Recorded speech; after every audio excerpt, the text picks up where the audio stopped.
En Tunisie, on momifie les restaurants. L'expression est imagée. Elle signifie qu'on masque les vitrines des lieux où l'on boit et où l'on mange pendant la durée du ramadan.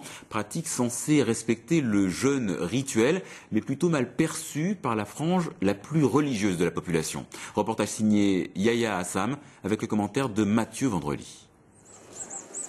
Voilà à quoi ressemble Tunis durant le ramadan. Le soir, après la rupture du jeûne, c'est le plein boom. Sorties nocturnes, restaurants en famille et cafés bondés jusque tard dans la nuit. Mais dans la journée, les restaurants et les cafés sont plus discrets, voire cachés, ou comme on dit ici, momifiés. Ce geste est presque un rituel.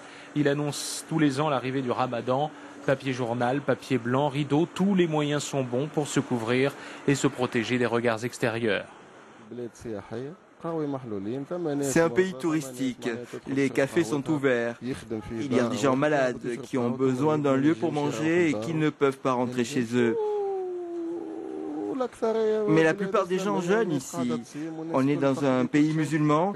Quand on voit une dizaine de personnes qui ne jeûnent pas, ça ne veut pas dire que tout le pays ne le fait pas. La Tunisie est l'un des rares pays dans le monde musulman où l'on autorise l'ouverture de restaurants et de cafés pendant le ramadan. Ce phénomène remonte au temps du défunt président Habib Bourguiba, qui considérait que le ramadan avait des conséquences désastreuses sur l'économie du pays. En 1960, il appelle donc les Tunisiens à placer la valeur du travail au-dessus de tout, y compris au-dessus des valeurs religieuses. C'est ce que fait notamment ce jeune propriétaire qui a choisi cette année de rester ouvert.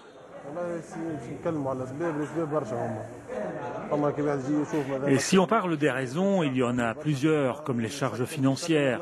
Nous avons beaucoup de charges à payer pendant le ramadan.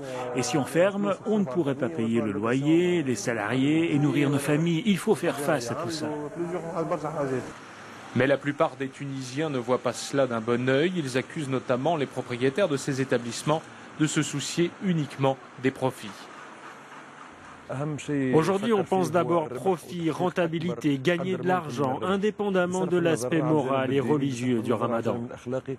Ces cafés et restaurants momifiés représentent durant le ramadan le seul refuge de tous ceux qui ne jeûnent pas, touristes, personnes malades ou non musulmans. Cette pratique vieille de 50 ans reste pourtant très mal perçue par une grande partie de la société qui y voit un manque de respect vis-à-vis des valeurs de l'islam.